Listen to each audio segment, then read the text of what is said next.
Bonjour à tous.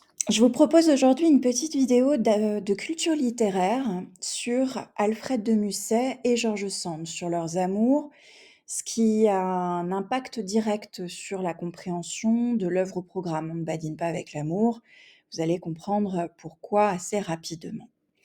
Dans les années 1830, l'œuvre théâtrale de Musset ne lui attire que l'estime des happy few, lecteurs assidus de la Revue des Deux Mondes.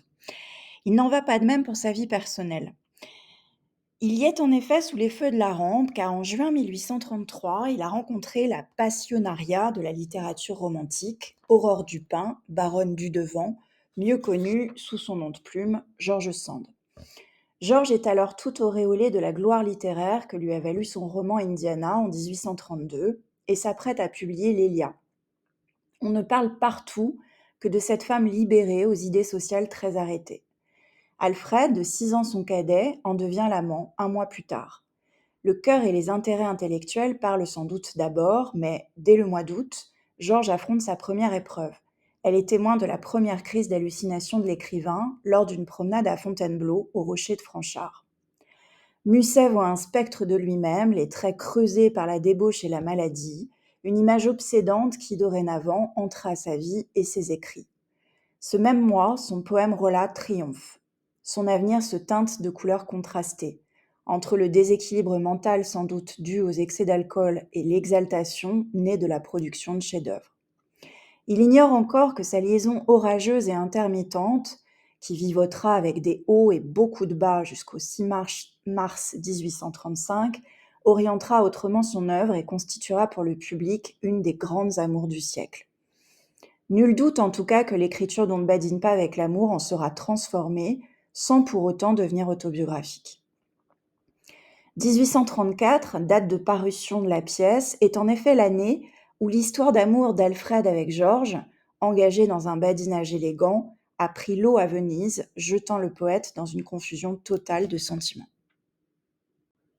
Cet épisode vénitien va dépasser l'anecdote pour influer directement sur l'écriture du poète dramaturge, à son insu parfois. Pour prendre quelques distances avec la vie parisienne, le couple, plus que jamais sous les feux du public, décide de partir pour l'Italie sur les pas de Roméo et Juliette.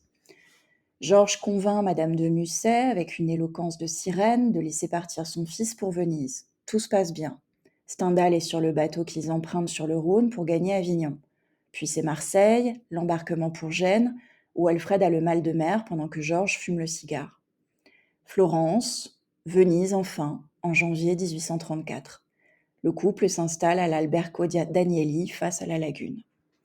Le climat de Venise étant fort humide, Georges tombe malade. Alfred piaffe. J'étais jeune et j'aimais le plaisir. Ce tête-à-tête de tous les jours avec une femme plus âgée que moi, qui souffrait et languissait, ce visage de plus en plus sérieux que j'avais toujours devant moi, tout cela révoltait ma jeunesse et m'inspirait des regrets amers pour la liberté d'autrefois, écrit-il dans la confession d'un enfant du siècle. On appelle alors un docteur, le beau Pietro Pagello. Alfred, qui doute de ses sentiments au point qu'il dit un soir « Georges, je m'étais trompé, je t'en demande pardon, mais je ne t'aime pas », erre dans Venise en quête d'aventure et de débauche. Fin janvier, il tombe malade à son tour. Georges, rétabli et ne cessant d'écrire nuit et jour, le soigne comme une mère. Le 4 février, Alfred a une seconde crise d'hallucination. Nuit horrible, écrit George Sand à un ami de Paris. 6 heures d'une frénésie telle que, malgré 2 hommes robustes, il courait nu dans la chambre. Des cris, des chants, des hurlements, des convulsions. Oh mon Dieu, quel spectacle! Pagello, appelé à la rescousse, échange un baiser avec Georges, qu'Alfred aperçoit. La rupture est consommée. Musset confie Georges à Pagello. Le 29 février, il quitte Venise seul, emportant 2 étranges compagnes, une tristesse et une joie sans fin. Il arrive le 12 avril à Paris, brisé par l'expérience vénitienne, et se met au travail. Dans une lettre à George Sand, il analyse leur liaison. « Pauvre Georges, pauvre cher enfant, tu t'étais trompé, tu t'es cru ma maîtresse, tu n'étais que ma mère. C'est un inceste que nous commettions. » C'est dans ce contexte de confusion des sentiments que va naître le proverbe dramatique « On ne badine pas avec l'amour ». On y reconnaît sous le masque de la sombre Camille de nombreux traits de Sand et sous celui de Perdiccas une vision idéalisée du poète lui-même. Mais c'est surtout dans le traitement des sentiments que l'on sent l'expérience violente vécue par le poète et que l'on entend parfois la voix de George Sand, que l'on voit percer l'orgueil de Georges, dont Alfred souffrit, et l'immaturité d'Alfred, amant trop dissipé et peu studieux au goût de Georges. Le traitement de l'amour dans la pièce est en fait très ambigu. Tout comme Alfred, Perdiccas le rousseauiste erre dans la vie en se demandant s'il est amoureux. Tout comme Georges, la sérieuse Camille n'est pas sûre de vouloir vraiment aimer son cousin. Ce sont les obstacles, on parle plutôt d'orgueil, qui peu à peu rapprochent les deux jeunes gens. À la cruauté des propos réels échangés par Musset et Sand répondent les dures réparties aux réflexions de Camille et Perdiccas. Parle-t-on vraiment d'amour ? Le badinage n'est-il pas en fait le masque d'une autre estime, tout intellectuelle, à laquelle on veut fondre le mot amour ? Certes, le genre du proverbe voudrait démontrer une vérité populaire sur laquelle tout le monde s'accorde. Musset, cependant, ne brouille-t-il pas les cartes, comme à son habitude, en esquissant un autre discours, celui de la souffrance inhérente à cette illusion qu'est l'amour, à ces malentendus qui résultent de tous les serments non tenus ?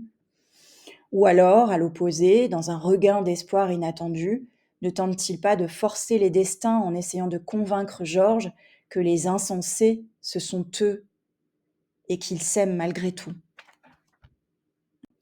Il est frappant par ailleurs de noter combien Musset emprunte à Sand en faisant dire à Perdiccas ce qu'elle lui a écrit personnellement, dans ses lettres. Ainsi, la fin de la dernière réplique de Perdiccas à l'acte 2, scène 5, est la suite directe de la lettre de Sand à Musset, datée du 12 mai 1834, où on peut lire : « C'est en vain que tu cherches à te retrancher derrière la méfiance, ou que tu crois te mettre à l'abri par la légèreté de l'enfance. Ton âme est faite pour aimer ardemment, ou pour se dessécher tout à fait. Je ne peux pas croire qu'avec tant de sève et de jeunesse, tu puisses tomber dans l'auguste permanence. Tu en sortirais à chaque instant, et tu reporterais malgré toi, sur des objets indignes de toi, la riche effusion de ton amour. Tu l'as dit 100 fois, et tu as beau t'en dédire, rien n'a effacé cette sentence-là. Il n'y a au monde que l'amour qui soit quelque chose. Peut-être est-ce une faculté divine qui se perd et qui se retrouve, qu'il faut cultiver ou qu'il faut acheter par des souffrances cruelles, par des expériences douloureuses. Mets ton cœur, mets ton bon cœur, ne le tue pas, je t'en prie. Qu'il se mette tout entier ou en partie dans toutes les amours de ta vie, mais qu'il y joue toujours son rôle noble, afin qu'un jour tu puisses regarder en arrière et dire comme moi : j'ai souffert souvent, je me suis trompée quelquefois, mais j'ai aimé. C'est moi qui ai vécu, et non pas un être factice créé par mon orgueil et mon ennui. On voit bien comme, ici, l'emprunt est majeur, puisque les mots eux-mêmes ont été cités, les mots de Sand, qu'elle cite elle-même en les mettant entre guillemets dans la lettre qu'elle écrit à Musset. On assiste ainsi à une histoire d'amour devenue un véritable mythe littéraire. Outre leur correspondance qui a été publiée après leur mort, cette passion folle entre les deux écrivains a fait l'objet d'une analyse a posteriori dans Elle et lui de George Sand et dans La confession d'un enfant du siècle de Musset.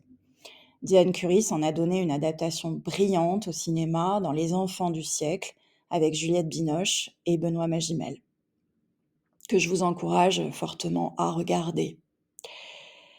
Voilà pour cette vidéo de culture littéraire. Je vous laisse travailler et faire vos fiches en vous disant à très bientôt pour une nouvelle vidéo.